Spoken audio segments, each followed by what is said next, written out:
नमस्कार, चंडीगढ़ से आपका स्वागत है। मैं हूं शैली तनेजा।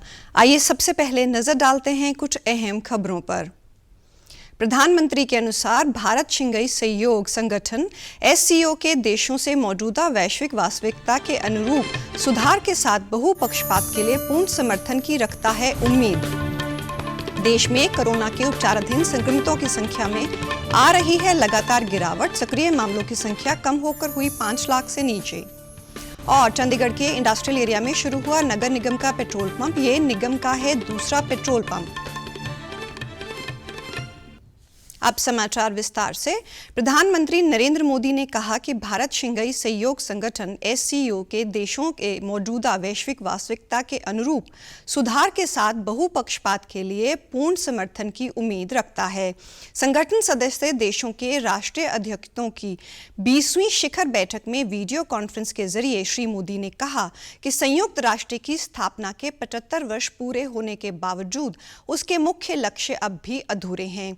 प्रधानमंत्री ने कहा कि कोविड का मुकाबला कर रहा विश्व संयुक्त राष्ट्र की प्रणाली में पूर्ण परिवर्तन चाहता है। यूनाइटेड नेशंस ने अपने 75 इयर्स पूरे किए हैं, लेकिन अनेक सफलताओं के बाद भी संयुक्त राष्ट्र का मूल लक्ष्य अभी अधूरा है। महामारी की आर्थिक और सामाजिक पीड़ा से जूझ रहे विश्व की अपेक्षा है ये यूएन की व्यवस्था में आमूलचूल परिवर्तन आए। हमारे यहां शास्त्रों में कहा गया है, परिवर्तनमेव स्थिरमस्ति, परिवर्तन ही एकमात्र स्थिरता है।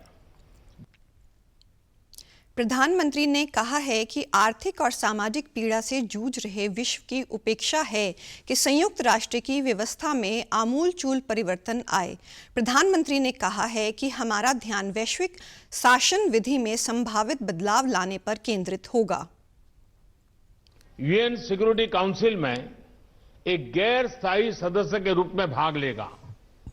हमारा ध्यान वैश्विक शासन विधि में संभावित बदलाव लाने पर केंद्रित होगा।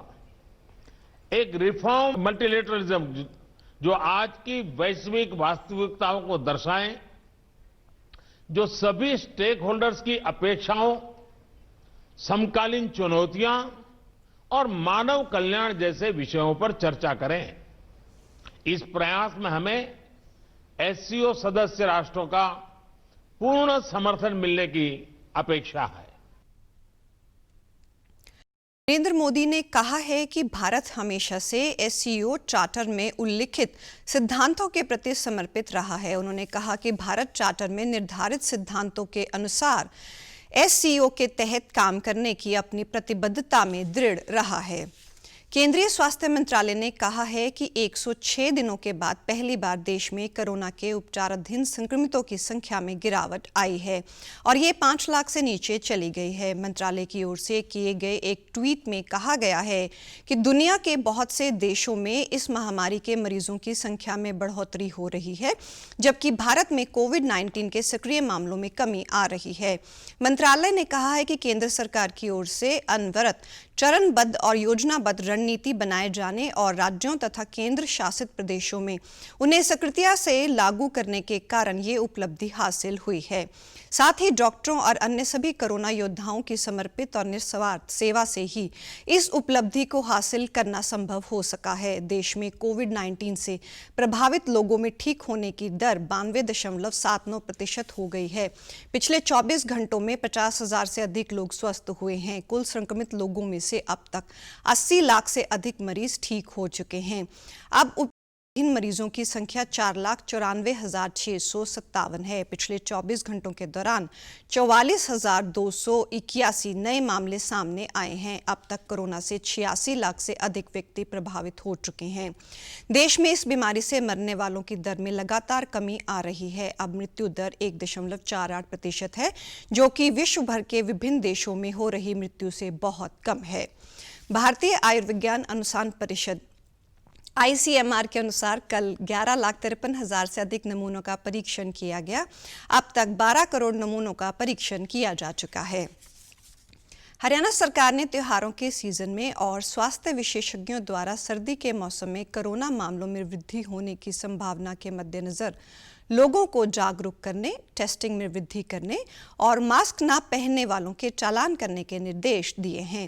राज्य के मुख्य सचिव विजय वर्धन ने जिला उपायुक्तों व पुलिस अधीक्षकों के साथ कोविड-19 की स्थिति पर समीक्षा करने के लिए हुई बैठक के दौरान कोविड-19 पॉजिटिव मरीजों को होम आइसोलेशन और पल्स ऑक्सीमीटर देने को आवश्यक करार दिया है।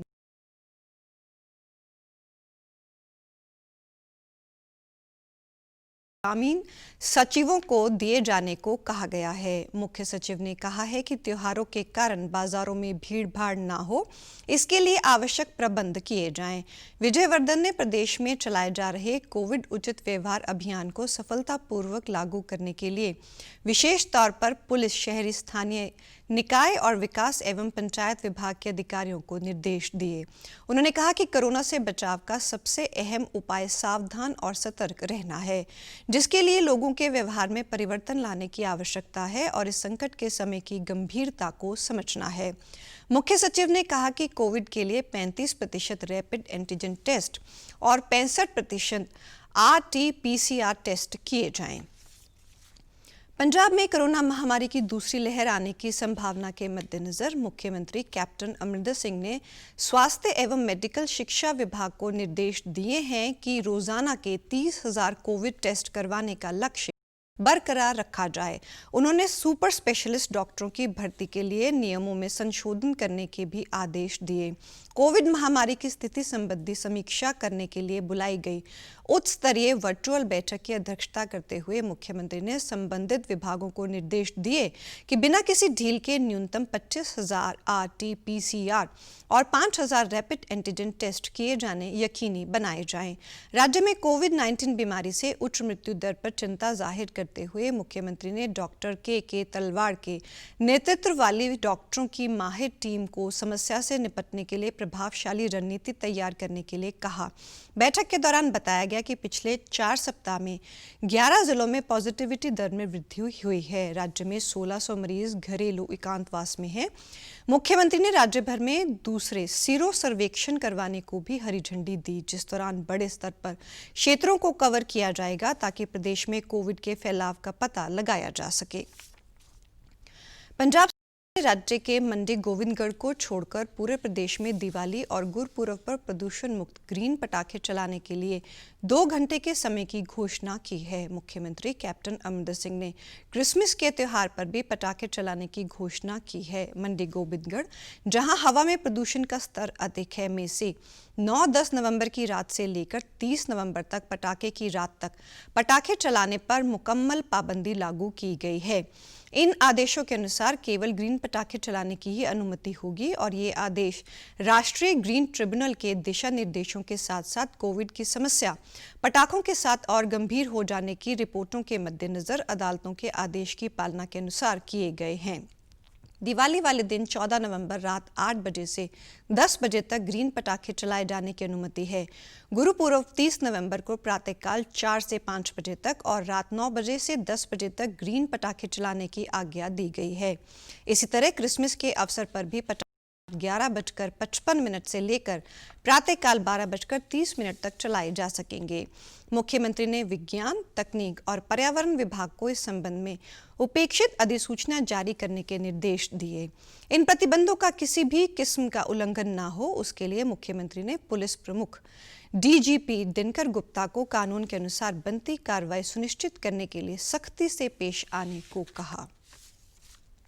हरियाणा के परिवहन मंत्री मूलचंद शर्मा ने कहा है कि हड़ताली कर्मचारियों से एस्मा हटाने के बारे में संबंधित जिला अटॉर्नी को पत्र लिखा जा चुका है। हरियाणा रोडवेज से जुड़ी विभिन्न कर्मचारी यूनियनों के पदाधिकारियों के साथ एक बैठक में उन्होंने ये जानकारी भी दी कि कर्मचारी HDFC, ICICI कॉरपोरेशन और भारतीय स्टेट बैंक में अपना वेतन अकाउंट खुलवाकर 35 लाख रुपए तक के दुर्घटना बीमा का लाभ उठा सकते हैं।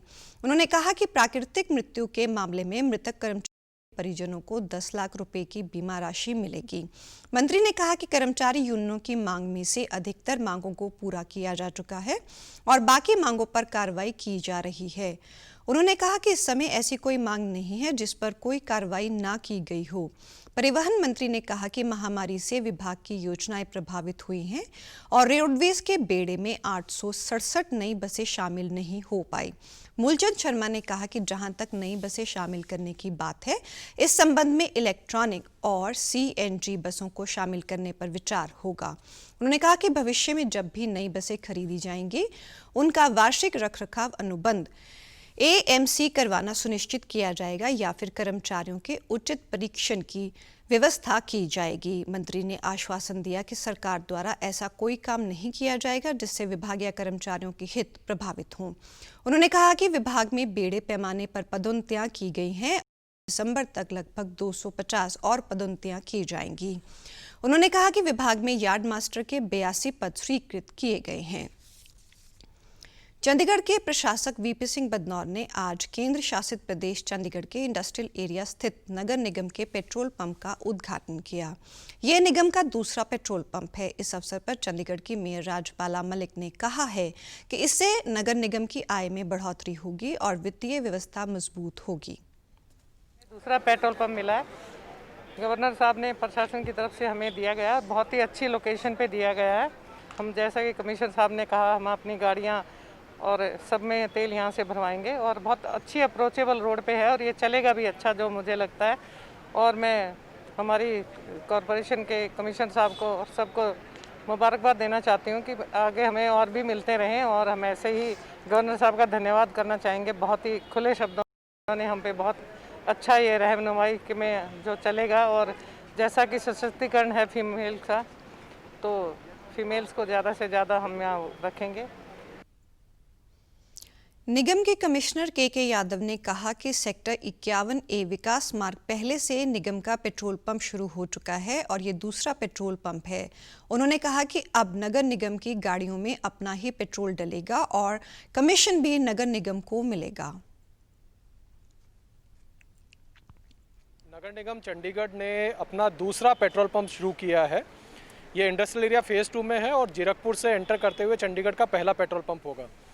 प्रशासन की तरफ से ये पेट्रोल पंप्स की साइट्स हमें अलॉट की गई थी। उसके बाद में हमने इंडियन ऑयल के साथ कोलैबोरेट किया और आज ये दूसरा पेट्रोल पंप, पहला पेट्रोल पंप हमारा 51 सेक्टर में खुला और दूसरा यहाँ पर इंडस्ट्रियल एरिया फेज़ 2 में खुला है। इसका बहुत फ़ायदा म्युनिसिपल कॉर्पोरेशन फाइनेंशियल टर्म्स में भी होगा और साथ में ही क्योंकि म्युनिसिपल कॉर्पोरेशन की खुद की करीब 800 से ज़्यादा गाड़ियाँ हैं, उनका भी हम लोग पेट्रोल और डीजल जो है वो यहीं से भरवाया करेंगे और इससे हमारी कॉस्ट सेविंग होगी और हम बेहतर सर्विसेज लोगों को दे पाएंगे। उल्लेखनीय है कि दिल्ली अंबाला की ओर से आने वाले वाहनों के लिए जीरकपुर के बाद शहर में निगम का पहला पेट्रोल पंप मिलेगा और इससे अधिक आय आने की उम्मीद है। मोहाली में पेट्रोल व डीजल चंडीगढ़ के मुकाबले महंगा होने के कारण सेक्टर 51 के पेट्रोल पंप को अच्छी आय हो रही है। और अब पेश हैं खबरें फटाफट। केंद्रीय मंत्रिमंडल ने लिए कई अहम फैसले। करीब 2 लाख करोड़ रुपए का उत्पादन आधारित प्रोत्साहन राशि देने का फैसला। उत्पादन, रोजगार और निर्यात बढ़ाने के लिए कई अहम फैसले। 7 महीनों के बाद दिल्ली में हुनर हाट आज से फिर शुरू।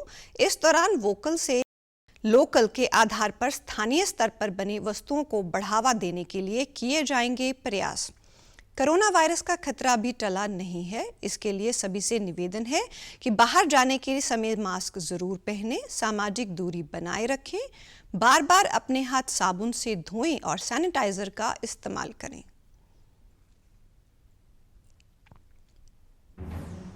वैश्विक महामारी कोविड-19 जिसका कहर संपूर्ण मानव जाति को अपनी आगोश में ले चुका है। टीका या दवाई उपलब्ध होने तक महामारी के खिलाफ मानवता की जंग जारी है। ऐसे में सबसे जरूरी है सावधानी और बचाव। फेस मास्क कोरोना से रोकथाम का सबसे प्रभावी उपाय साबित हुआ है। विश्व स्वास्थ्य संगठन और विशेषज्ञों की शोध का भी यही निष्कर्ष कि मास्क से मुंह और नाक को अच्छी तरह ढककर कोरोना संक्रमण को कम किया जा सकता है। कोरोना संक्रमण से बचाव के लिए मास्क पहनने के साथ ही जरूरी है मास्क को सही तरीके से पहनना। बहुत से लोग मास्क से नाक और मुंह को सही तरीके से नहीं ढकते हैं, जिससे संक्रमण का खतरा बना रहता है। बिना मास्क या फेस कवर के घर से बाहर निकलने की अभी कल्पना करना भी सही नहीं है। जुड़िए डीडी न्यूज की खास मुहिम मास्क अप इंडिया के साथ। मास्क पहने और अपने मुंह और नाक को अच्छी तरह ढकें। अपने परिवार के सदस्यों और दोस्तों को मास्क पहनने के लिए कहें। Mask up India. Mask up India. DD news के माध्यम से सबको बताना है, को हराना है, मास्क जरूर लगाना है। Mask up India. Mask up India. Mask up India.